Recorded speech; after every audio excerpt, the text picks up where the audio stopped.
ராதிகா, என்ன பண்ணிட்டு வந்திருக்க? போலீஸ் ஸ்டேஷனுக்கு போய் கம்ப்ளைண்ட் கொடுத்துட்டு வந்திருக்கேன்.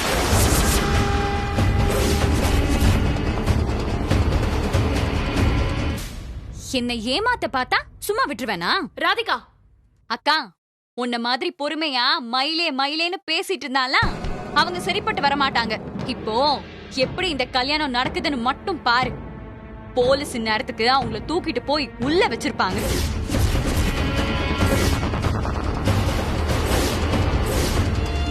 உள்ள வச்சிருப்பாங்களா? அடியே அறிவு கட்டவளே, என்ன வேலையை செஞ்சிருக்க? உன் தலையில நீயே மண்ணை வாரி போட்டு நிக்கிறியடி. இதுக்கு மேல உன் கூட அவன் எப்படி மனசார வாழுவான்? ஏன் இப்படி பண்ண? வாழ்க்கையே பாழாக்கிட்டு வந்து நிக்கிறீங்க. அவன் என் கூட வாழலனாலும் பரவாயில்ல, ஆனா என்ன ஏமாத்துறதுக்கு அவனை நான் சும்மா விட மாட்டேன். எப்படி பேசுறா பாத்தியா? சொன்னா நீ கேட்கவே மாட்டியாடி. அம்மா அம்மா விடுமா. உன்ன சொல்லணும், எப்படி வளர்த்து வச்சிருக்க பாரு.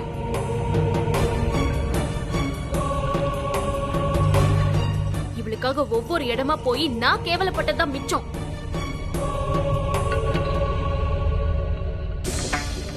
இங்க நின்னு பேச டைம் இல்லைங்க. நம்ம முதல்ல ஸ்டேஷனுக்கு போவோம். ஆமா, அங்க போய் என்னாச்சுன்னு பார்க்கணும்.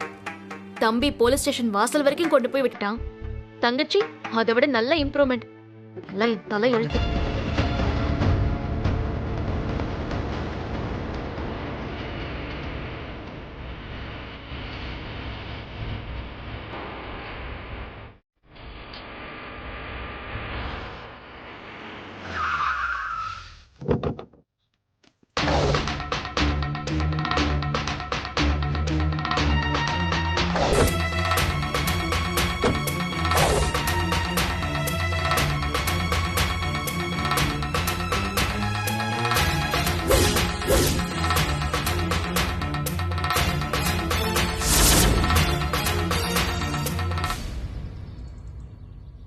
உன் வாழ்க்கை நல்லா இருக்கணும்னு நினைச்சதுக்கு என்னை எங்க கொண்டு வந்து நிறுத்திருக்க. ரொம்ப சந்தோஷமா இருக்குடா. நிஷா, எங்க எப்படி கொண்டு வந்து நிறுத்திருக்கா பாத்தீங்களா? லாயருக்கு கால் பண்ண எடுக்கல. நேர்ல போய் பார்த்துட்டு வந்துரு நிஷா, கவலைப்படாத, சீக்கிரம் வந்துடலாம். ஏமா, உங்களை என்ன டூரா கூட்டு வந்திருக்கோம்? நின்னு ரசிச்சு கதை பேசிட்டு இருக்கீங்க. போமா உள்ள. சார், லாயர் கிட்ட பேசணும், அதை பத்தி தான் டிஸ்கஸ் பண்ணிட்டு இருக்கோம். அரெஸ்ட் பண்ணி கொண்டு வந்துட்டீங்கன்னா பேசக்கூட பர்மிஷன் இல்லையா? என்ன லாயர்னு பூச்சாண்டி கட்டுறியா? யாரே நீ? சார், அவர் என் ஹஸ்பண்ட். ஓ, நீங்க ரெண்டு பேரும் தான் பிளான் பண்ணி இந்த கல்யாணத்தை நிறுத்துறீங்களா?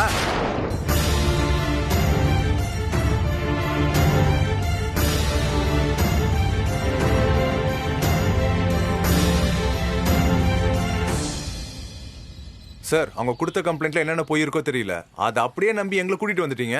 நாங்க என்ன சார் பண்றது? யோ, உன் நியாயத்தெல்லாம் உள்ள வந்து சொல்லு. வா. யோ, இந்தாலையும் சேர்த்து உள்ள கூட்டிட்டு வா. சரிங்க சார். இன்ஸ்பெக்டர் வா. போங்க தம்பி, போமா. ஏமா, நீங்க வரலனா சாரி என்னதான் திட்டுவாரு. உள்ள போங்கம்மா.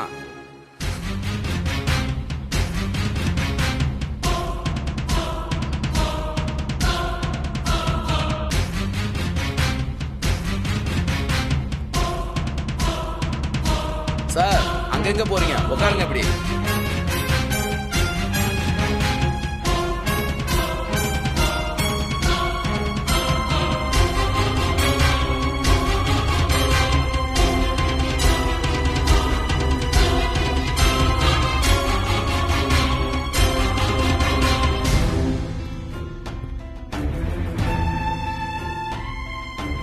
எல்லாம் என் தலையெழுத்து. என்ன கட்டிக்கிட்ட பாவத்துக்கு இவரும் சேர்ந்து அசிங்கப்படுறாரு.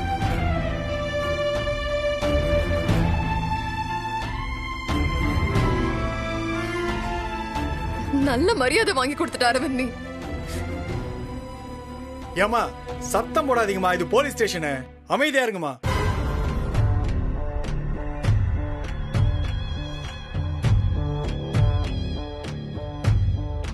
எங்க உங்க போன் கொடுங்க.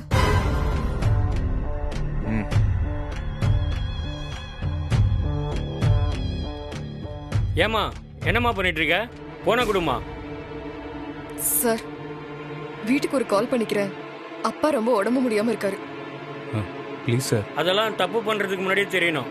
அப்பாவுக்கு முடியலன்னு இப்பதான் தெரியுதா உனக்கு? குடுமா போன. தம்பி உங்க போனையும் கொடுங்க.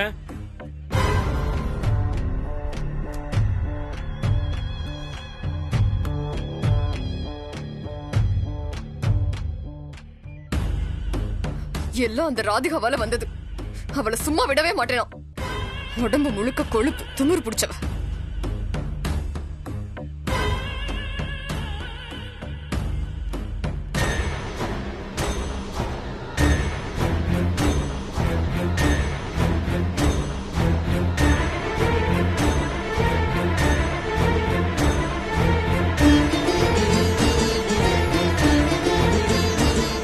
பார்த்திபா, என் நிலைமைய பாத்தியாடா? கவலைப்படாதீங்கக்கா, உங்களை அப்படியே விட்டுருவேனா?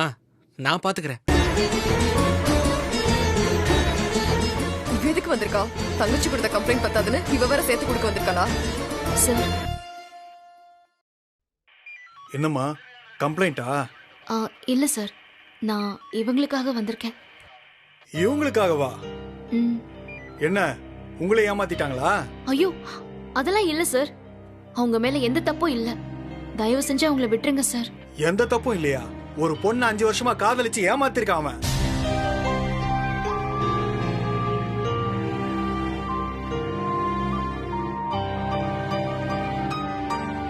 கல்யாணம் பண்ணிக்கிறேன்னு பத்திரிகைலாம் அடிச்சு ஊரெல்லாம் கொடுத்துட்டு இப்ப தகுதி இல்ல தராதாரம் இல்லைன்னு சொல்லி அந்த புள்ளைய குடும்பத்தோட டார்ச்சர் பண்ணிருக்காங்க. அந்த பொண்ணு நேரடியா வந்து நீங்க தான் அந்த கல்யாணத்தை நடத்தி வைக்கணும்னு சொல்லி ஸ்ட்ராங்கா கம்ப்ளைண்ட் கொடுத்துட்டு போயிருக்கு. சார், அந்த கம்ப்ளைண்ட் கொடுத்தது என் தங்கச்சி ராதிகா தான். என்னது, உங்க தங்கச்சியா? ஆமா சார். அவங்க கல்யாணம் பண்ணிக்கிறதுக்கு ஓகேன்னு தான் சொன்னாங்க. எல்லாத்தையும் பேசிட்டு இருக்கும்போது என் தங்கச்சி நடுவுல வந்து தப்பா புரிஞ்சுக்கிட்டா சார். அதனாலதான் இந்த கம்ப்ளைண்ட் கொடுத்திருக்கா. அவ சரியா புரிஞ்சு கொடுத்தாலோ தப்பா புரிஞ்சு கொடுத்தாலோ அதெல்லாம் நாங்க பார்க்க முடியாது. கம்ப்ளைண்ட் வந்தா ஆக்ஷன் எடுப்போம், அவ்வளவுதான். புரிஞ்சுதா? சார் ப்ளீஸ் சார், கொஞ்சம் ஹெல்ப் பண்ணுங்க சார். நீங்க நினைச்சா ஹெல்ப் பண்ண முடியும். Please sir. இந்த மாதிரிலாம் ஆச்சுன்னா அவ வாழ்க்கை தான் சார் ரொம்ப ப்ராப்ளமா போயிடும்.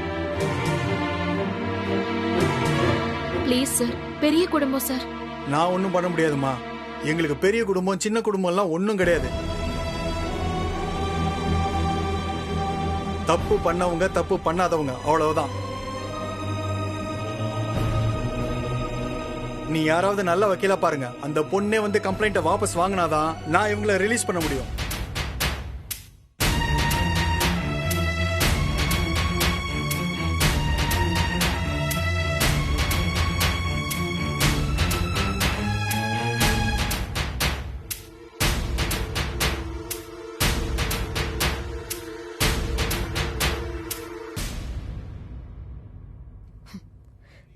என்ன ரஜினி,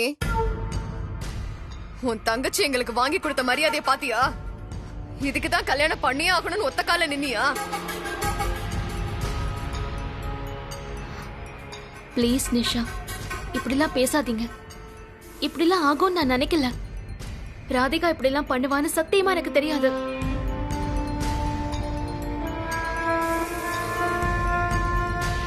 அக்கா, வக்கீல் கிட்ட பேசுங்கன்னு எஸ்ஐ சொல்றாரு.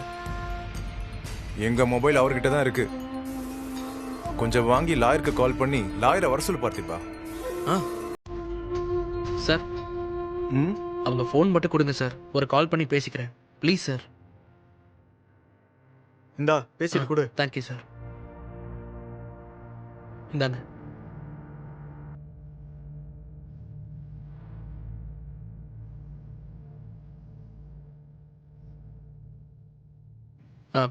ரிங் போது, நான் பேசிட்டு வந்துடுறேன். நிஷா, நீங்க பொறுமையா இருங்க, நான் என்னன்னு பாக்குறேன்.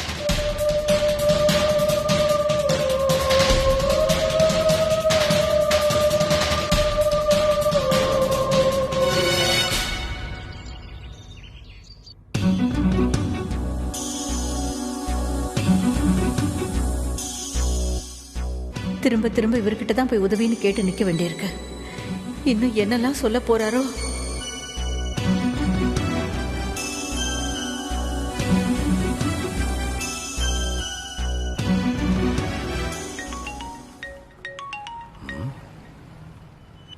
இவங்க எதுக்கு இப்ப கால் பண்றாங்க? முன்ன நின்று செய்யறதுக்கு மட்டும் அந்த மகாராணி போதும். பிரச்சனைன்னு வந்த உடனே எனக்கு கால் பண்ணிடணும். என்னமோ இவங்க வச்ச வேலைக்கார மாதிரி. ஹலோ, சொல்லுங்க. நான் என்னத்த சொல்றது? என்ன நடக்குதுன்னு எனக்கு தெரியல. பிரச்சனை மேல மேல பெருசாகிட்டே தான் போகுது. அதான் உங்க வீட்டு மகாராணி நாளையும் யோசிச்சு முடிவு எடுப்பாங்களே. அவங்க எங்க போனாங்க? அவ போலீஸ் ஸ்டேஷன் தான் போயிருக்கா. போலீஸ் ஸ்டேஷனுக்கா? ஏன் ஒரு தடவை போய் அசிங்கப்பட்டது போதாதா? ரஜினி மேல எந்த தப்பும் இல்லைங்க. எல்லாம் இந்த ராதிகா செஞ்ச வேலை. ராதிகாவா? ஆமா, அவ தான் போலீஸ் ஸ்டேஷனுக்கு போய் சம்பந்தி வீட்டுக்காரங்க மேல கம்ப்ளைண்ட் கொடுத்திருக்கா. இப்ப அவங்க எல்லாரும் போலீஸ் ஸ்டேஷன்ல தான் இருக்காங்களாம். இந்த குடும்பத்து வாரிசுனா அது ராதிகா தான். அந்த திமிரு அப்படியே குறையாம பாத்துக்கிட்டா போதும். என் வேலை ஈஸியா முடிஞ்சிடும். அங்க என்ன ஆச்சுன்னு பார்க்க தான் ரஜினி போயிருக்கா. அது சரி. உங்க வீட்டு பொண்ணுங்களுக்கு போலீஸ் ஸ்டேஷன் போறது சர்வ சாதாரணமா ஆயிடுச்சு. எல்லாம் தலை எழுத்து. வேற என்ன சொல்ல? இப்ப நான் என்ன பண்றது? சரி, எந்த ஸ்டேஷன் போயிருக்கான்னு தெரியுமா? அது அந்த மார்க்கெட் தாண்டினதும் இருக்கே, அந்த ஸ்டேஷன் தாங்க. சரி சரி, நீங்க வைங்க, நான் பாத்துக்கிறேன். சரிங்க.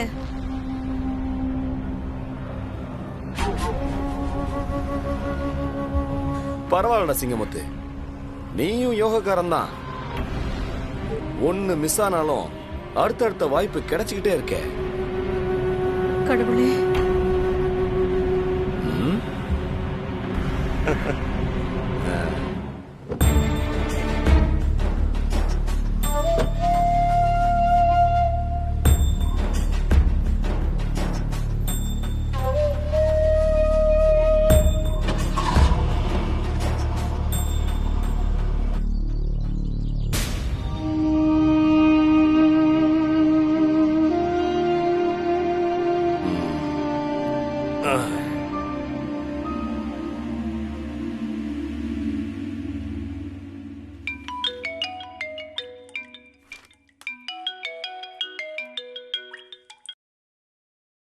டே மாப்ள, என்னடா என் ஞாபகம்லாம் இருக்கா உனக்கு?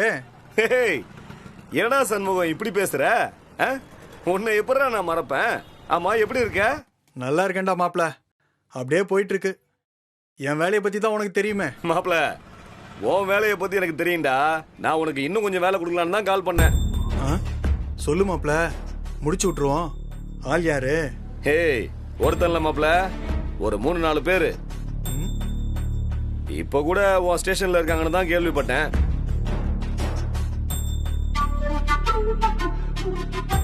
இருக்காங்க, நீ விஷயத்த சொல்லு. அவங்க தான் நான் கன்ஃபார்ம் பண்ணிக்கிறேன். என் அண்ணன் பொண்ணு ராதிகாவை 5 வருஷமா ஒருத்தன் லவ் பண்ணி. அதேதான் மாப்ள, என்ன செய்யணும்னு மட்டும் சொல்லு. தானியா வேற சொல்லணுமா? உன் ஸ்டைல்ல சிறப்பா கவனிச்சு விடு. அப்புறம் முக்கியமான விஷயம், அந்த மாப்பிள்ளை பையன் இருக்கான்ல, அவனை மட்டும் ரொம்ப சிறப்பா கவனிச்சு விடு.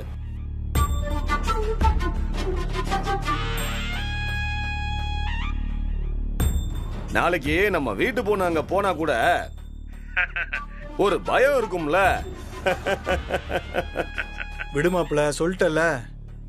உனக்கு செய்யாம யாருக்கு செய்ய போறேன்? ரொம்ப சந்தோஷம்டா. சரிடா, நீ ஞாயிற்றுக்கிழமையாச்சும் வீட்டுக்கு வாடா. ரொம்ப நாள் ஆச்சு உன்னை பார்த்து. அதுக்கு என்ன, வந்துட்டா போச்சு. அப்படியே என் ஸ்டைல்ல வந்து நான் சிறப்பா கவனிச்சிடுறேன். சரியா? சரி மாப்ள, வச்சிடறேன். ரைட்டு.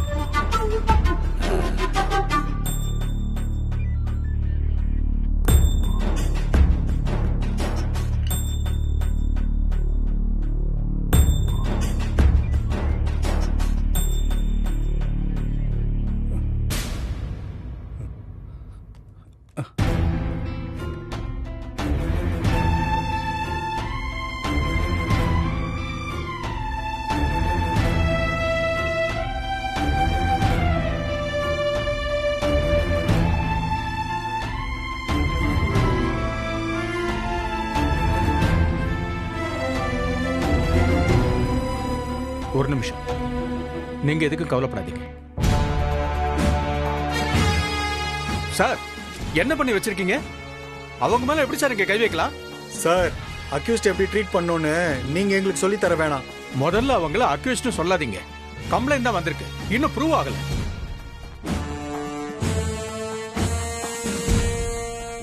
சார் அவங்க மேல தப்பு இல்ல, என் தங்கச்சி புரிஞ்சுக்காம கம்ப்ளைண்ட் கொடுத்தான்னு சொல்லிட்டு தானே போனேன். இப்போ என்ன சார் சொல்றீங்க? அதுக்கு பதில் அவங்க கிட்ட அப்பவே சொல்லியாச்சு சார். அவங்களுக்கு புரியலனா அதுக்கு நான் பொறுப்பு இல்ல சார். சார் வக்கீல கூட்டிட்டு வாங்கன்னு சொன்னீங்க, நாங்க அதுக்கு தானே சார் போனோம். அதுக்குள்ள இப்படி பண்ணி வச்சிருக்கீங்க. போலீஸ்காரனுக்கு அவன் வேலையை எப்படி செய்யணும்னு நீங்க சொல்லி கொடுக்க தேவையில்ல. இதெல்லாம் நீங்க பேச ரைட்ஸே கிடையாது. சார் அது எப்படி எங்களுக்கு ரைட்ஸ் இல்ல நீங்க சொல்ல முடியும்? நீங்க எங்களுக்காக தான் சார் வேலை பாக்குறீங்க. அதான் அவங்க மேல எந்த தப்பும் இல்லன்னு சொன்னேன்ல. அட்லீஸ்ட் கம்ப்ளைண்ட் கொடுக்கறவங்க வர வரைக்கும் நீங்க வெயிட் பண்ணலாம்ல. இங்க பாருமா, உங்களுக்காக வேலை பார்க்க தான் நாங்க இருக்கோம். அதுக்காக உங்க இஷ்டத்துக்கு வேலை பார்க்க சொல்ற அதிகாரம் உங்களுக்கு இல்ல. அந்த பொண்ணு எங்களை நம்பிதான் கம்ப்ளைண்ட் கொடுத்துட்டு போயிருக்கா. அந்த பொண்ணு வந்து வாபஸ் வாங்கும். நீங்க முதல்ல அவங்கள வெளியே விடுங்க. இந்த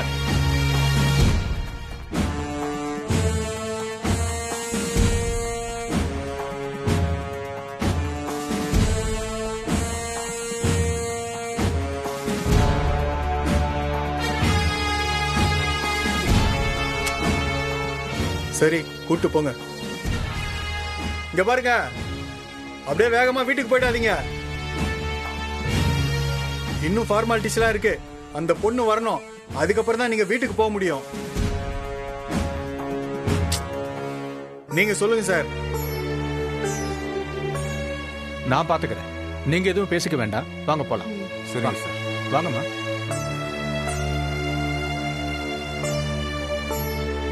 அரவிந்த்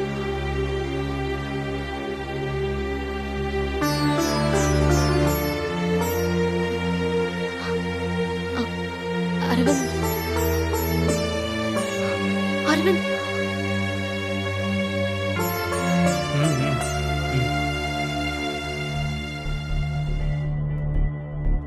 சார் நீங்க எதை பத்தியும் கவலையப்படாதீங்க. அந்த பொண்ணு வந்து வாபஸ் வாங்கினா போதும். எல்லாத்தையும் நான் பாத்துக்கிறேன். தைரியமா இருங்க. இந்த கேஸ ஒண்ணுமே இல்லாம ஆக்கிடலாம்.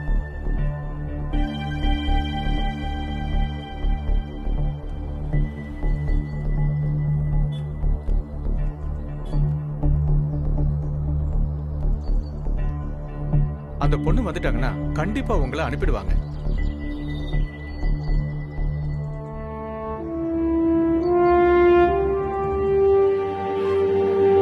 போய் பேசுங்க, எதுவும் யோசிக்காம போங்க.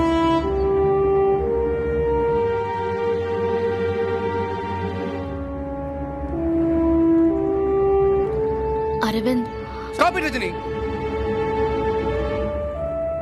நீ எதுவும் பேசாத. நீ பேசி தான் போலீஸ் ஸ்டேஷன் வரைக்கும் கூட்டு வந்திருக்க. உன்ன மாதிரி உலகத்துல ஒரு செல்ஃபிஷான பொண்ணை நான் பார்த்ததே இல்ல ரஜினி. ச்சே. பாஸ் நீ வாயை மூடு. எங்க ரெண்டு பேருக்கு நடுவுல நீ யாரு? இவ பத்த வச்சா நீ நல்லா எண்ணெயை ஊத்தி கொளுத்தி விட்டல. உங்ககிட்ட நான் என்னெல்லாம் சொன்னேன், எப்படிலாம் கெஞ்சினேன். ஒரு வார்த்தை கேட்டியா? உன்னை லவ் பண்ணது தவிர நான் வேற என்ன தப்பு பண்ணேன்? ஆனா அது எவ்வளவு பெரிய தப்புன்னு இப்பதான் புரியுது.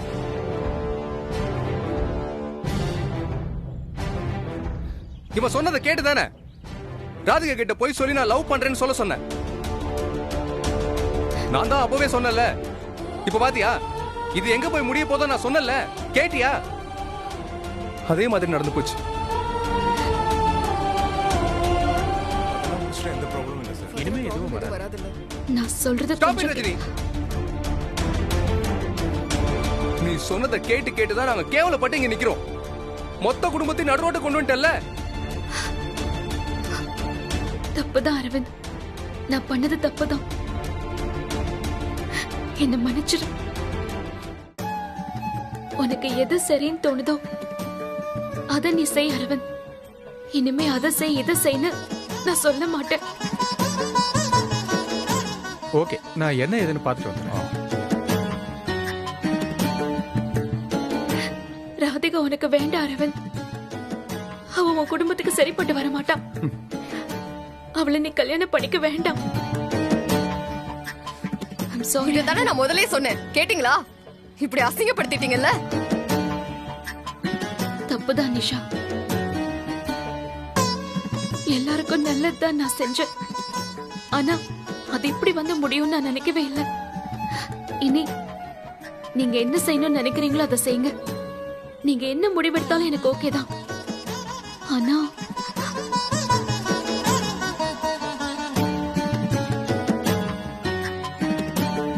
ராதிகா பண்ண தப்புக்காக நான் உங்ககிட்ட மன்னிப்பு கேட்டுக்கிறேன். என்ன பண்ற நீ?